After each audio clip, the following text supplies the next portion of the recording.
I'm Vin. I'm Sori. If you would like to get your song reviewed, dear listener, there's the filthy capitalist option. As Sori says, 125 gets you straight to the head of the line. You don't have to be part of the alliance. You don't have to be part of the group. Wait a minute. And the biggest thing is you don't have to wait. You hop, skip, and jump right in front of everybody. 125 gets you there. You do that 3 times, and you get mashed down to the $75 rate for perpetuity. Yes! Also, there is a band review option.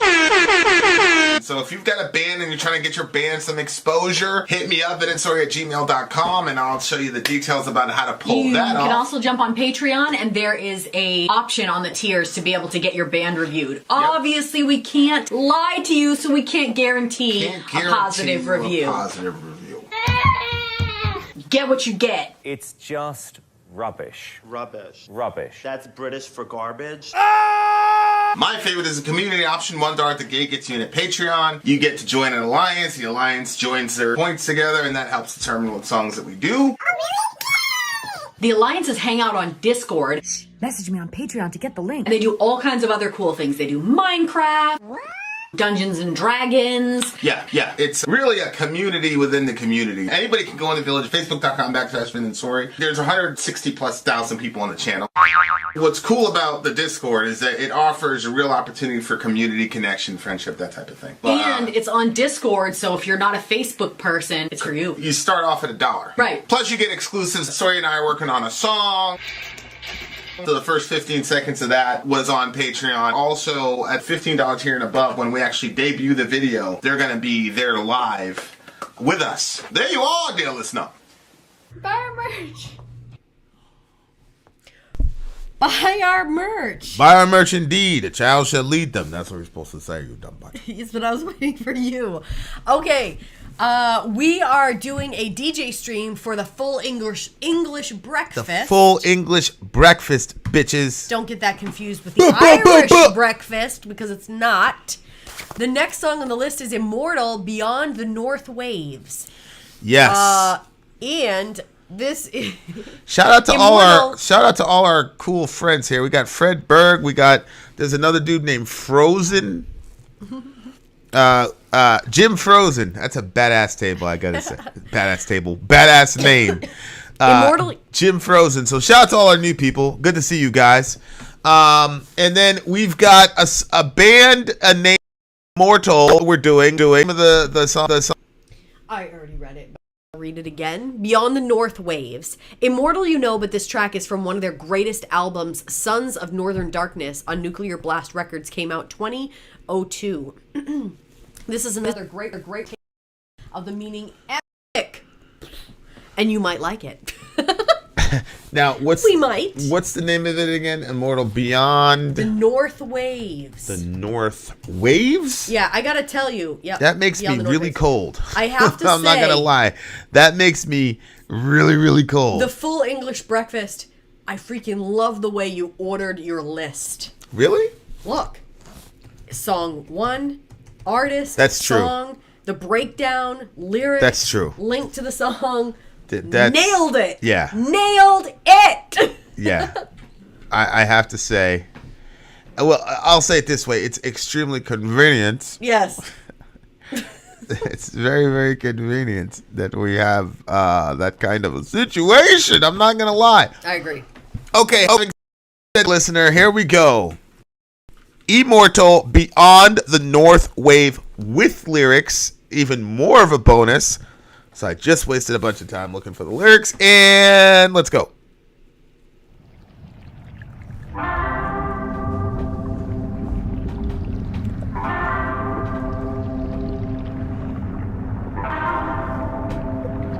This feels like some Viking shit about to happen, right?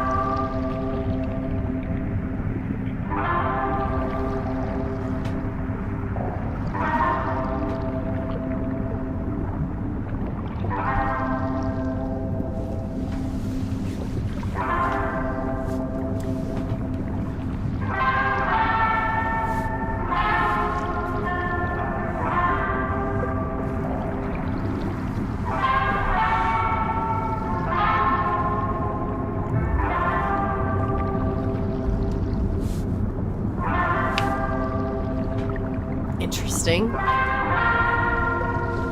I was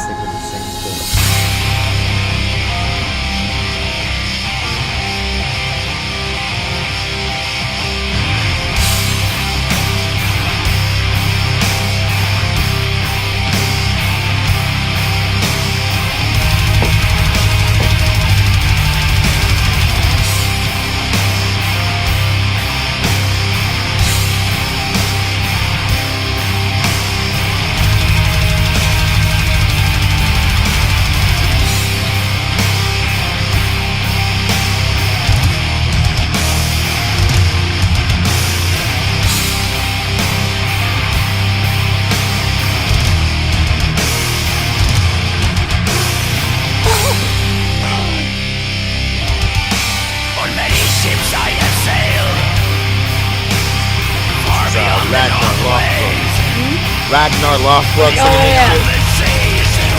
Woo, that drumming! Woo, that drumming! Let's go!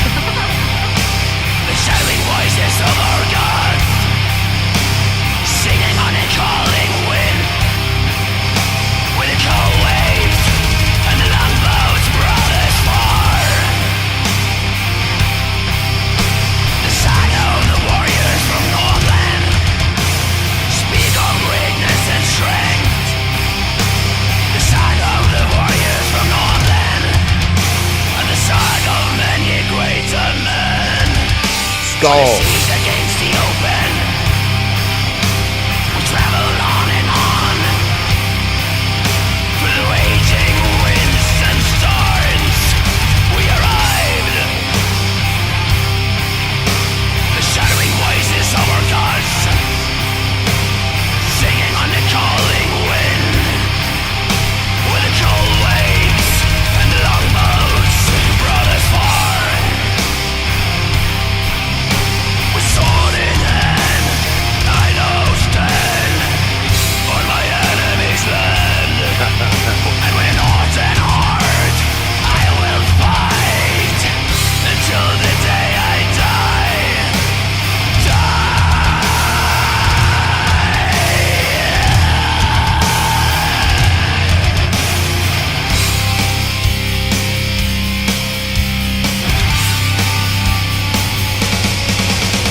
embracing the water right now.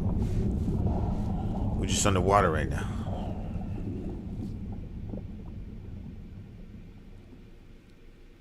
Damn, bro. I like that. It's like we were at the bottom of the boat. The hell? The hell is going on here? I liked it. Talk to the people. What happened? Are we out? I don't think we're out. I don't know why our screen is black. Can people hear us? You guys though? hear us? Hello? Type 22 if you can hear us, you dumb butts. Do we get blocked? I don't think we got blocked. Can you? Yeah. Type 22 is he. Yes, we can. Okay. So they can hear us, they just can't see a brother. Yeah. Okay. All right. I think I can solve that problem. We're coming back. Color the world blackened. Okay, glad you guys can hear us. You'll be seeing us, and there we go. We've returned, bitches! Vin is a master. Vin's a you master. guys, we should have pretended that the thing was blocked. That's actually not funny. It's pretty traumatizing. It's really not. It's honestly awful. Those guys shut us down for quite some time. Okay. I have always loved the sound of having your head underwater. What was going on with you there? Because you love that Viking shit. I do like the Viking shit. So what's going on with you when you hear the Viking stuff, and why do you like it so much? I'll tell you. I think the reason why I like it is because I feel like it's the truest form of both male and females. Really? Now I don't know a lot about historical Vikings. I'm just going by what the shows portray. And so I love the shield maidens. I love that the men would go away to war, and the women were not like these like pampered waifs that couldn't take care of themselves. Right. Like when she got busy, and she yeah, and I loved that. I loved that about her, and I feel like that culture promotes strong women, which I think is I would agree with that. And I really like that. And I think that hard living obviously plays a part in that. But I also loved the celebration. Again, I don't know if this is historical. I'm just going from the shows that I've seen. I love the celebration of the fruit of your womb. So anytime that they would get pregnant, well, I don't want it to go too far, because I like that, like in those shows, it almost looked like they celebrated the kid more than they did their own wife. And I don't go that far. You see what I'm saying? Like your kid's gonna be there for a little bit, and then the kid's gonna go. So, but he just let her go. Spoiler. I'm sure people have seen it, but you remember that whole thing? Well, I mean, he was. Oh boy, here we go. He's knocking girls out when he was out on his travels, man. Right. Yeah. Like, he's a dude, bro. Like he's. Yeah, I'm not a fan of that. What, babe? Go ahead. So, but yeah, I like that. I liked that.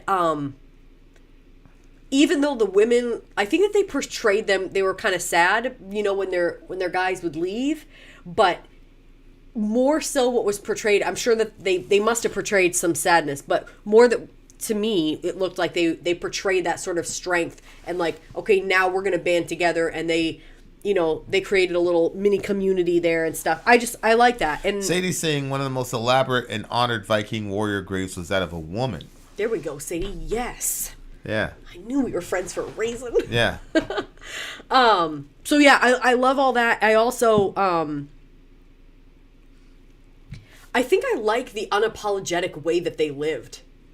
Like they just, again, from the show, it just looks like they don't give any excuses or explanations or apologies for themselves, their culture, or their roots.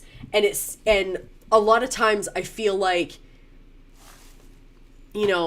and maybe it's because I don't know my own roots, but everything just kind of seems like, okay, well, if there's French in me, you picture the white flag. Everybody jokes about them waving the white flag. There goes the French, their white flags, and then there's the Native American, which of course gets mocked because I don't look like a Native American. So maybe there's nothing there. Who knows?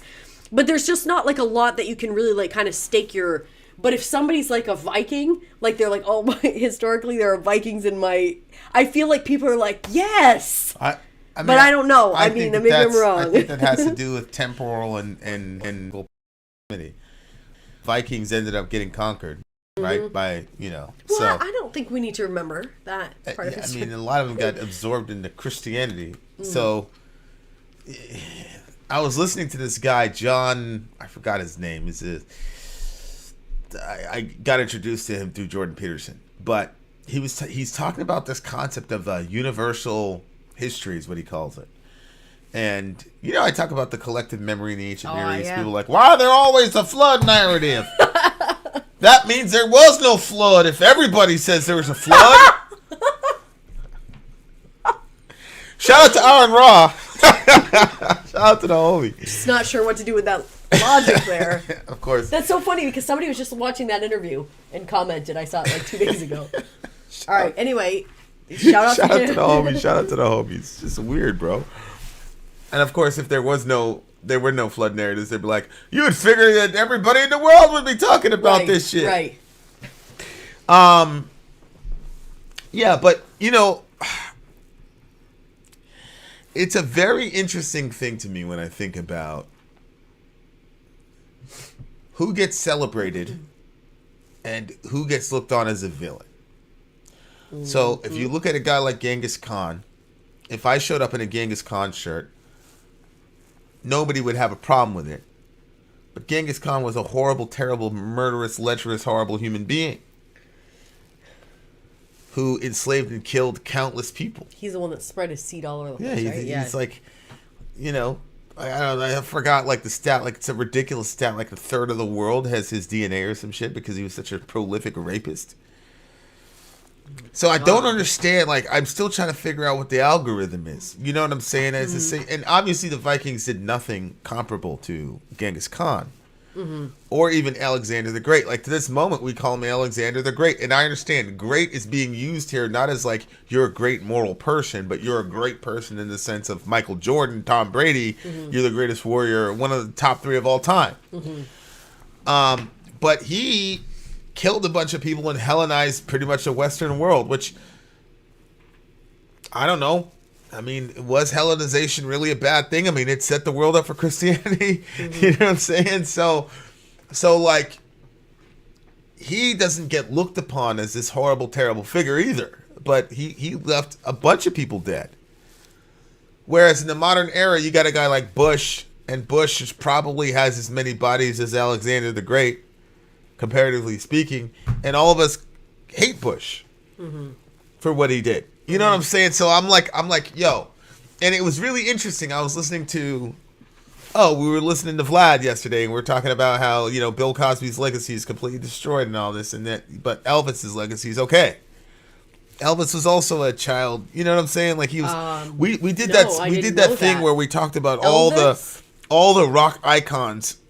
We did this like a year ago when the Manson stuff came out. All the rock icons who had groomed and slept with 14, 13-year-old kids who were groupies and all that, and their reputations are completely intact. They did songs about it, for God's sake. So it's like, okay, Marilyn Manson's horrible, he's terrible, we should burn all the Marilyn Manson CDs, but then Elvis and all these other people, you know, the guy,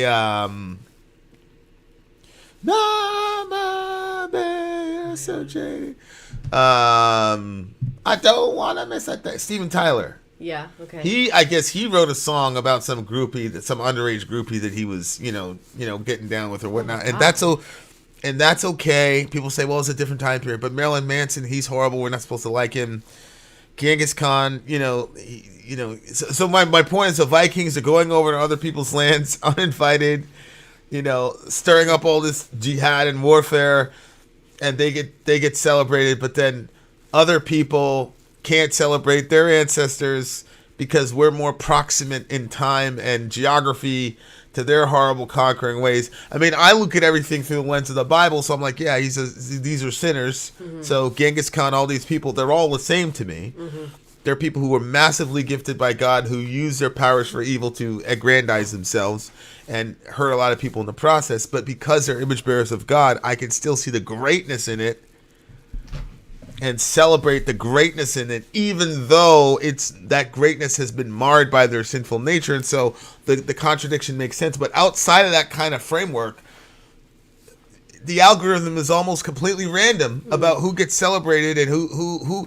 There's people that get celebrated for that shit, like Alexander the Great, I think. And then there's people where people just look the other way, like I think Genghis Khan and maybe the Viking. Like we look the other way, like okay. And then there's people that like get completely, Hitler and all the Germans at that time period. They were all horrible.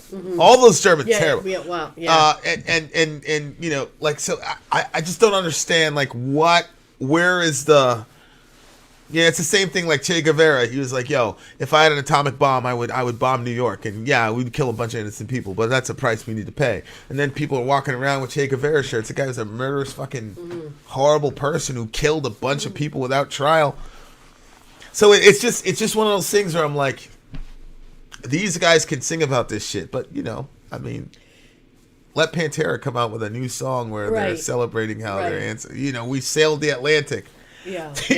We sailed the Atlantic and we took those. We bought those African. They would get crucified.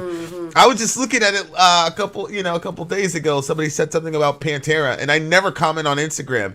And I just had to comment on Instagram and say, I'm never gonna not listen to Pantera or Dime because they had Confederate flag, any of that shit. And everybody knows I'm a lover of my people. Like, and there's nobody on YouTube that's going like that in this space that has gone to war. And lost subscribers and money over love for my people than me, but I'm not going to make that the be-all, end-all of whatever. And if we can celebrate these people, which I think, in a sense, we should, for all the reasons you listed, then it's ridiculous to say I can't listen to Pantera if I'm black. You see what I'm saying? Like, that's all I'm trying to figure out is, like, who... Yeah, I think a lot of it comes to just proximity to you and how you feel. Like, so there was this... I just had this thought the other night because I was scrolling through Facebook and these people that we know got a puppy. And the woman was saying, I guess something happened to the puppy on the drive home. The puppy's fine now, but something went wrong on the drive home. And she panicked and she said, I was crying so hard. And I was like, she didn't even know about this puppy X amount of time ago. Didn't care at all about the puppy. But now all of a sudden the puppy is hers. So now she's crying about the puppy and cares if something happens to the puppy. And I was thinking about how we have this idea that when something is valuable to us, now all of a sudden it has value. Well, it had value before. Right. Just like every human being has value. But I thought, that's why I asked you the other night, I said, does God love everybody? Right. Because God loves everybody and he gives value to everybody. And so even if you're not loved by everybody or you're not loved by the person beside you, that doesn't take away from your value because all your value comes from God who gives that to you. Right. So I think that a lot of this is just proximity to it. Like,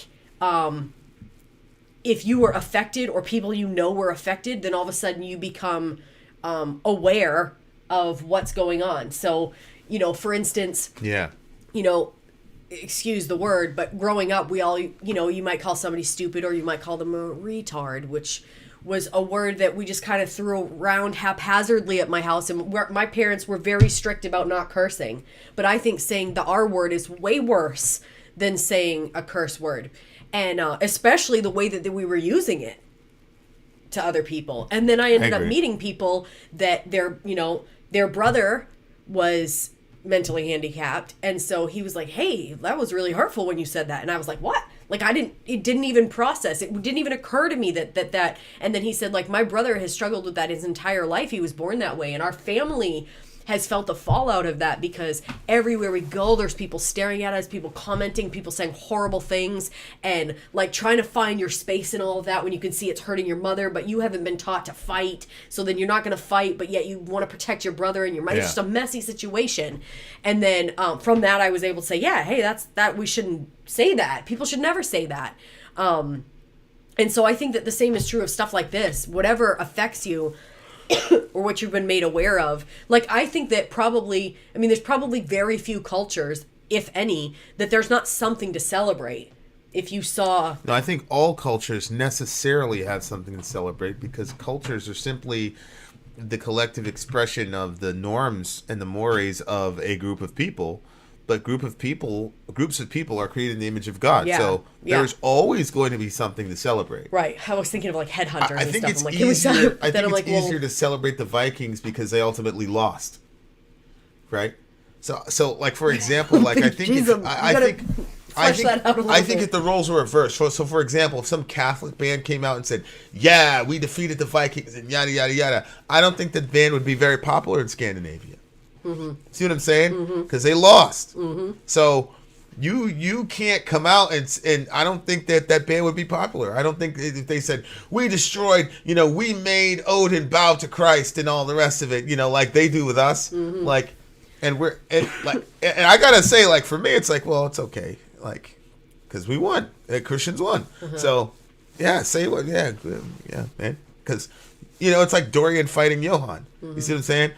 But if Dorian did a song about how he beat up Johan today, like, you know what I'm saying? Like, it's so I think, like, that maybe is part of it. And so now, because it's over, the jihad has been over for centuries or whatnot, you can look and say, well, that's a redeemable quality. Like, especially from a Christian worldview, the dominion mandate, be fruitful, multiply, fill the earth, and subdue it. And so they had this sort of itch for expansion and for growth and for scaling and bigger and better, and you know what I'm saying? And obviously from a biblical perspective, there's a line you can cross where it's too much, because then you start functioning to just build better just for the sake of doing it. I'll tear down this barn and build another one. That's literally what I was thinking of. But I think like the exploration, the propensity for human beings to innovate, and you see this with Cain's. The first mention of a city in the Bible doesn't come from, like, the righteous. It comes from Cain and his descendants. Cain and his descendants are credited with metallurgy, music, the whole 9 yards. Right. And I think that to me is a celebration by God of Cain's society. In wisdom, I think in Proverbs 8 says, and my delight was in the sons of Adam, or the children of men. That God delights in that. He delights to see us growing up and becoming older and dominating nature, and saying, holy shit, Tubal Cain figured it out. He figured out if you put strings at this tension and play them at the same time, it's going to do something. And if he does that over and over again, it creates a pattern. It's going to do something that he can't really describe. He figured it out. I think Genesis, I think it's 4 or 5, is a celebration of the society that Cain created. And you can separate. As a matter of fact, it says, and these were the days when men began to call on the name of the Lord. That came from Cain's line. So, like, I just think that, and a lot of Christians won't say that. I don't think I've ever heard a Christian say that, and that's fine. I'll be a bad unorthodox Christian, but people have this simplistic view of human beings where you're all good or you're all bad, and it's easier that way. And look, if God can ever celebrate anything I've done, then it's no mystery to me that he could celebrate Cain or Ragnar. Or some horrible colonialist on a ship, or some horrible African who's raping some girl in Liberia, because there's something in him, and but we don't want to say that. We don't want to say that, so we want to curate which bad guys we celebrate and which bad guys we want to martyr. I think the trouble with that way of thinking, though, is that if you only have a paradigm for all good or all bad, and you recognize that you do things that are wrong, I mean, if you're honest with yourself, then you don't have a space except to say, well, I'm all bad. And you don't want to be all bad. And so then it can kind of like, people can start saying, well, you see what I'm saying? What do you mean? If you say that again? If you say, well, that person's all bad, and that's why, and you don't have a space for saying, well, people can be bad and people can be good simultaneously. Right. Then you say, well, that person gets what they get because they're bad. Right. And then you have to paint yourself as good because you don't want to think that you're that bad. Right. And instead of saying, well, you know what I mean, I'm good at some stuff and I'm terrible at other things, then there's no space for that. Then you're either all good or you're saying, you know what I mean? It kind of creates 100%. A messy environment. 100%. But I'm assuming these guys are descendants of these guys. They made some badass music as a backdrop. Holy smokes. Again, it wasn't mega. Please be careful with that thing. Yes, that's why I set it down here. It's about 10 grand on this table right now. Please, just be very careful. Shout out to Delaney in the house. Yeah. I just think that it's an amazing song. They did a really, really, really good job, putting it up for their homies. Mm-hmm. And it says it's the saga of many a great man, and I don't think they're great in the sense of the biblical sense of great, ultimately the way you want your sons to be great, but they were the Michael Jordans of their era. They were great men in the way that Alexander the Great was, and all the Brother Mitzvah Farrakhan got in trouble because he said Hitler was a great leader. And, I can see how people went all crazy, and I think he was being, wise as a serpent, gentle as a dove. He's like, what do you mean? Of course. And he talk about Alexander the Great and all the rest. He's like, Alexander the Great killed a bunch of people. We're not saying he was great for killing people. We're saying that he was great because he was an obviously great leader. Mm-hmm. And I mean, he did, no, he did. I mean, he got people to go around him and do some really, really horrible stuff. Yeah. And I'm not blaming him for everything that happened, but he was the leader at that time. 100%. And the fact that he was able to get that many people to go along with that bullshit he's means great in that sense. It's very hard to get people marching in the same direction. Exactly. It really, really is. And he figured it out. So in that sense, it's great. But in the sense of, the collective effect on all of us, obviously, right? It's kind of like... and I think collectively, honestly, that's what they're going to say about America in 150, 200 years. When they read the history books about this country, they're going to be like, holy shit, those motherfuckers. Right? But I think there's going to be a conflict in 150 years because a lot of the innovations and things that, honestly have come from us. And so the new world is going to be built based on our innovations. And also our moral kind of compasses that we haven't been able to live consistently with. And if postmillennialism is true, in 150 years, collectively, humanity is going to be better than they are now. So they're going to look back at us and say, holy shit, these guys were horrible, but we would not have this virtual reality speech translator where you can talk to somebody in Yugoslavia as if you were talking to somebody right next to you. Like, if it weren't for the Americans, it wouldn't be that. So there's going to be this giant contradiction. Well, that's just human nature. It's like that with even what we were just talking about, Hitler and everything that he did. I mean, a lot of our medical, I don't know about a lot, but our medical advances came from that crazy shit they were doing to those poor people. Yeah. And we got medical benefits from that. Sure. And, it's kind of... It's counterintuitive. Yeah, I know. And here comes Doug Johnson. There's going to be a conflict real soon, all caps. Not 150 years, you better get ready. There's nothing in the Bible that says that. And I'm not sure, geopolitically speaking, that we could even create a third world war. But that's a different topic. But where do you get this off? This line is pretty cool. My time will be remembered. My time it will be known by my sons, by my tribe, by the sun, the sea, the moon. Woo! And I really, really like that Hot idea. Fire! I think as great as that is, we have the best version of that in Christianity because everything that's done here has... It resounds in the future into eternity. So everything that we do echoes into eternity. And the best and biggest things that we can do is having our children, and not in a metaphorical children, sense. And they become everything that echoes in their lifetime. Also echoes because we were a part of. What I mean? We don't believe it in the metaphorical sense either. We believe that we will be able to see the ramifications of those echoes. Yes, and one thing that's cute, Sometimes I feel like Jesus is a little bit like everybody gets a trophy, even though he's not. But so he said that whatever the reward is for a prophet, the prophet's reward, if you give a drink of water to the prophet, then you get the prophet's reward. So I feel like he really sets stuff up. Last be first and first be last. Yeah. Yeah. So anyway, this one. You don't want a participation trophy. It's like, how did you get in, dummy? Right. You got in by saying you can't do anything to earn it, right? So, yeah, that's a good point. What do you get the song? You go first. 9.895. Really, really, really good song. Okay, 9.2. 9.2. Okay, very good. Very good. Well, there you are, dear listener. Don't listen to M. Death Fan. The world is not going to end tomorrow, and the Bible does not say there's going to be some big, giant conflict, and we're all going to die very soon, and all the rest of it. Nobody's going to make you get a tattoo and all that shit. Don't listen to M. Death Fan. M. Death Fan's already too much, Tim LaHaye, Left Behind, and all that shit. Left Behind is not the Bible. Vin out. Sori out. Gone.